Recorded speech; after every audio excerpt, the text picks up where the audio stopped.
Assalamualaikum warahmatullahi wabarakatuh. Halo guys, saya Ajeng Linggani, MPM 4220033, Prodi Pendidikan Biologi dari STKIP PGRI Lubuk Linggau, mata kuliah taksonomi tingkat rendah. Dosen pengampu, Reni Dwi Ria Astuti MPD SI. Baiklah, di sini saya berkesempatan untuk menjelaskan pada kalian semua tentang materi yang berjudul taksonomi anak kelas Deuteromycota dan anak divisi Lichenes atau lumut kerak. Tanpa berlama-lama lagi, yuk langsung aja masuk ke materi. Mohon disimak ya, supaya kalian dapat ilmunya.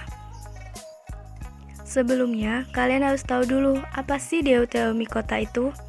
Deuteromycota berasal dari dua kata, yaitu deutero yang artinya urutan kedua atau tidak sempurna, dan mycota yang artinya fungi. Jadi, ia adalah jamur kelas 2 atau jamur yang tidak sempurna. Jamur Deuteromycota adalah jamur yang berkembang biak dengan conidia dan belum diketahui tahap seksualnya.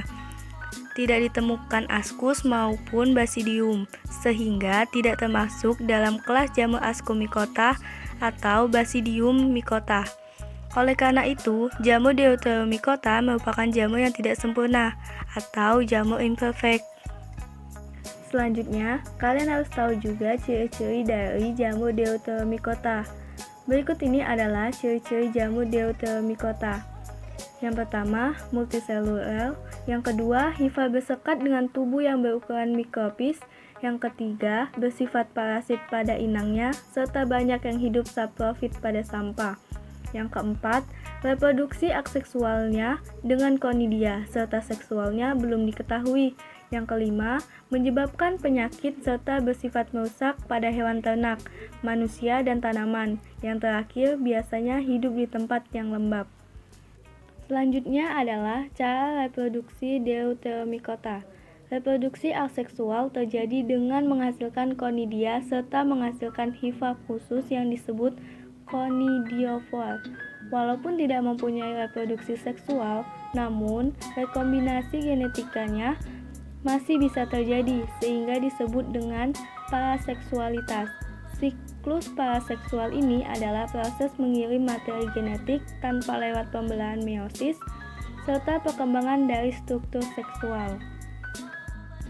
Jamur Deuteromycota memiliki karakteristik sebagai berikut: hifa bersekat, tubuh berukuran mikropis, bersifat multiselular, tidak berklorofil, eukariotik, heterotrof, dinding sel tersusun atas zat kitin, tergolong ke dalam fungi imperfect yang banyak menimbulkan penyakit pada tanaman budidaya dan manusia. Merupakan fungi yang tidak sempurna karena tidak memiliki ascus atau basidium.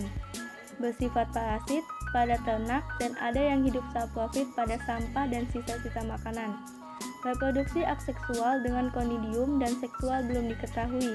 Hidup di daratan dan tempat lembab. Selanjutnya, klasifikasi Deuteromycota. Fungi ini dikelompokkan ke dalam 3 kelas, yaitu yang pertama adalah Blastomycetes. Talus Blastomycetes mirip kamil dan tidak menghasilkan conidia. Contohnya Candida, Cryptococcus, dan Torulopsis. Anggota pada jamur ini dapat berparasit pada tubuh manusia, seperti infeksi yang terjadi melalui saluran pernapasan, menyerang pada kulit, paru-paru, organ viscera tulang, dan sistem saraf yang diakibatkan oleh jamur Blastomycetes dermatitidis dan Blastomycetes brasiliensis. Yang kedua adalah Coelomycetes. Spora atau conidia dibentuk dalam conidiomata dan biasanya berupa acervulus atau pycnidium. Terbagi menjadi 2 ordo, yaitu ordo Sparopsidales dan ordo Melachoniales. Yang ketiga adalah Hypomycetes. Hypomycetes tidak membentuk conidiomata. Conidia langsung dibentuk pada cabang hifa khusus. Selanjutnya, jamur ini memiliki peranan dalam kehidupan. Ada peranan yang menguntungkan dan ada peranan yang merugikan. Berikut ini adalah peranan yang menguntungkan. Yang pertama, Monilacitophylla digunakan untuk pembuatan oncom. Yang kedua, Penicillium chrysogenum berperan dalam industri antibiotik. Yang ketiga, Penicillium notatum, penghasil antibiotik penisilin. Yang keempat, Penicillium roqueforti, sering digunakan dalam pembuatan keju. Yang kelima, Aspergillus niger, untuk menjernihkan sari buah. Yang keenam, Aspergillus oryzae, digunakan untuk melunakkan adonan roti. Yang ketujuh, Aspergillus wenti, digunakan untuk pembuatan kecap, tauco, sake, dan asam oksalat. Selanjutnya, peran yang merugikan. Yang pertama, Epidermophyton floccosum, menyebabkan kutu air. Yang kedua, Melazzasia fulvur, penyebab panu. Yang ketiga, Alternaria, hidup pada tanaman kentang. Yang keempat, Fusarium, hidup pada tanaman tomat. Yang kelima, Trichophyton tonsurans, menimbulkan ketombe di kepala. Yang keenam, Helminthon sporium oryzae, menimbulkan noda berwarna hitam pada daun. Yang ketujuh, Candida albicans, menyebabkan infeksi pada vagina. Yang kedelapan, Caclosporium, parasit pada buah-buahan dan sayuran. Yang kesembilan, Diplodia, parasit pada tanaman jagung.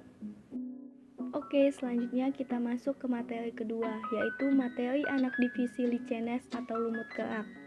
Sebelumnya, kalian udah tahu belum divisi Lichenes atau lumut kerak itu apa? Kalau belum, yuk simak sama-sama. Lumut kerak atau Lichenes merupakan bentuk simbiosis mutualisme atau saling menguntungkan antara jamur dan ganggang. Jamur yang bersimbiosis disebut mikobion, biasanya dari jenis Ascomycota dan Basidiomycota. Sedangkan ganggang yang bersimbiosis disebut Phycobion, biasanya dari jenis Cyanobacteria atau alga hijau biru yang uniseluler dan Chlorophyta alga hijau yang multiseluler. Lumut kerak merupakan gabungan miselium jamur yang di dalamnya terjalin sel-sel alga dan keduanya saling bersimbiosis mutualisme. Selanjutnya, habitat lumut kerak. Lumut kerak tersebar luas di berbagai habitat seperti kulit pohon, kayu yang membusuk, bebatuan, dan di atas tanah yang mempunyai ketahanan terhadap keadaan panas, dingin, dan kekeringan seperti pada lahan bekas aliran lahar gunung berapi, gurun, hutan bekas terbakar, hingga kutub yang bersuhu dingin.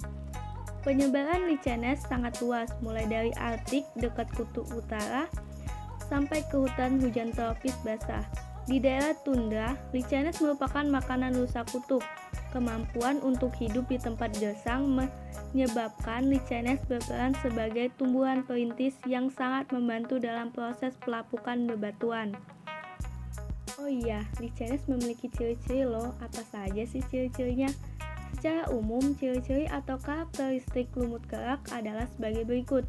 Yang pertama, terdiri dari dua organisme yang bersimbiosis, yaitu dari Ascomycota dan Basidiomycota, dengan alga biru atau alga hijau. Yang kedua, habitat lumut kerak biasanya pada pohon, pada tanah, dan batu karang. Sebagai pelopor kehidupan, lumut kerak dapat tumbuh pada substrat tempat tumbuhan lain tidak dapat hidup. Susunan talus alga terdiri komponen talus. Apabila banyak polusi udara, maka Lichenes tidak ada. Yang ketiga, bentuk tubuh berupa talus yang tipis. Pada irisan melintang, talus terlihat bagian luar berupa miselium yang kompak dan bagian dalam berupa hifa yang tidak kompak, dan di antaranya terdapat kelompok alga.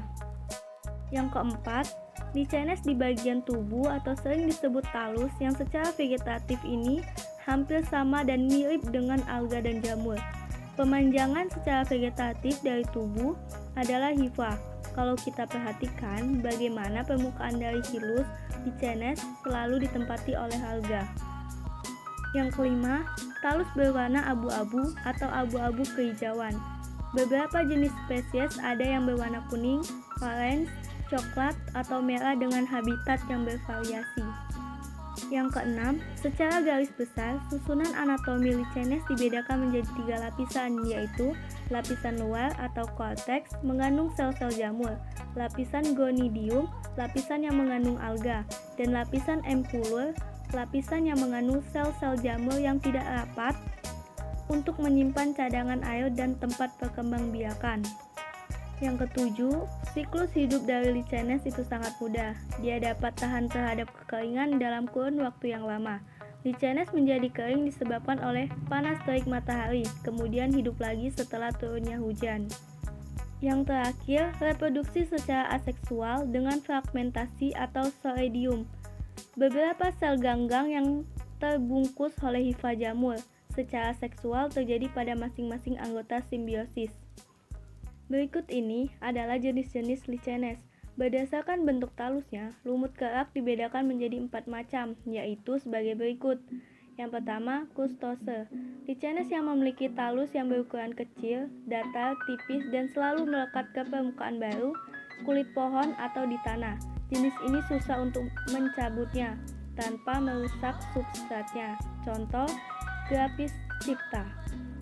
Yang kedua, foliose. Lichenes foliose memiliki struktur seperti daun yang tersusun oleh lobus-lobus. Lichenes ini relatif lebih longgar melekat pada substratnya. Talusnya datar, lebar, banyak lekukan seperti daun yang mengkerut berputar. Bagian permukaan atas dan bawah berbeda. Lichenes ini melekat pada batu, ranting, dengan resines. Resines ini juga berfungsi sebagai alat untuk mengabsorpsi makanan. Contoh, Santoria. Yang ketiga, frutikose. Talusnya berupa semak dan memiliki banyak cabang dengan bentuk seperti pita.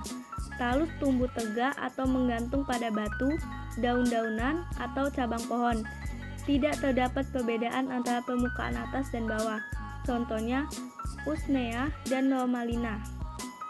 Yang keempat, squamulose. Lichenes ini memiliki lobus-lobus seperti sisik. Lobus ini disebut squamulus, yang biasanya berukuran kecil dan saling bertindih, dan sering memiliki struktur tubuh buah yang disebut podetia. Contoh, Cladonia carneola. Berikut ini adalah klasifikasi Lichenes. Lichenes sangat sulit untuk diklasifikasikan karena merupakan gabungan dari alga dan fungi, serta sejarah perkembangbiakan yang berbeda. Lichenes memiliki klasifikasi yang bervariasi, dan dasar-dasar klasifikasinya secara umum adalah sebagai berikut. Yang pertama, berdasarkan komponen cendawan yang menyusunnya. Ascolichenes. Berdasarkan cendawan yang menyusunnya, Ascolichenes terdiri atas 5 bangsa atau ordo, yaitu: yang pertama, Chalichiales, memiliki aksokarp dengan askus-askus yang disintegrasikan sehingga memiliki massa yang hilang atau hancur. Contoh, Calicium. Yang kedua, Grapidales, memiliki talus yang frustose dengan apothecia yang memanjang membentuk suatu deretan. Contoh, Graphis crypta. Yang ketiga, Cyanophyales, bangsa Ascolichenes yang alganya Cyanophyceae. Contoh, Peltigera. Yang keempat, Lecanorales, simbionnya dengan Chlorophyceae dan tipe tubuh buahnya Apothecium di tepi talusnya. Contoh, Parmelia.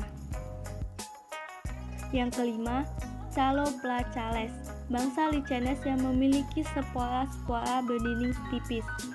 Biasanya ada 2 sel saja. Contoh, Caloplacha. Selanjutnya, Basidiolichenes, berasal dari jamur Basidiomycetes dan alga Mycophyceae. Basidiomycetes yaitu dari famili Teleporaceae dengan 3 genus Cora, Corellea, dan Dictyonema.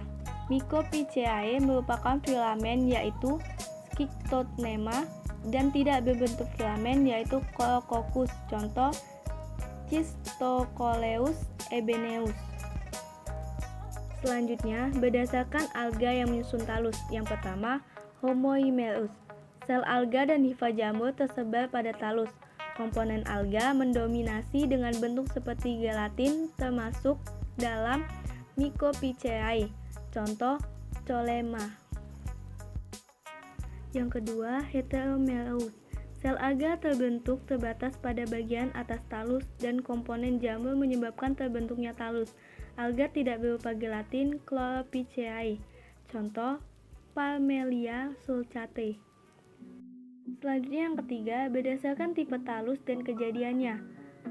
Yang pertama, krustose merupakan lapisan kerak atau kulit yang tipis di atas batu, tanah, atau kulit pohon, seperti rhizokarpon pada batu dan grapis crypta pada kulit kayu. Mereka terlihat sedikit berbeda antara bagian permukaan atas dan bawah. Yang kedua, vertikose atau filamentous, lichenes semak, seperti silinder rata atau seperti pita, dengan beberapa bagian menempel pada bagian dasar atau permukaan. Talus bervariasi, ada yang pendek dan panjang, rata, silinder atau seperti janggut atau benang yang menggantung atau berdiri tegak. Bentuk yang seperti telinga, tipis, yaitu lamelina. Selanjutnya yaitu manfaat lichenes atau lumut kerak. Yang pertama, sebagai tumbuhan perintis yang sangat membantu dalam proses pelapukan batuan. Yang kedua, di bidang industri sebagai bahan penyamak kulit, bahan pewarna, dan bahan kosmetik. Dan yang terakhir, menyerap sulfur dioksida yang merupakan komponen pencemaran udara, sehingga lichenes dapat dijadikan petunjuk adanya polusi udara. Baiklah, itulah tadi penjelasan materi dari saya. Semoga dapat dipahami dan dapat bermanfaat bagi kalian. Terima kasih. Wassalamualaikum warahmatullahi wabarakatuh.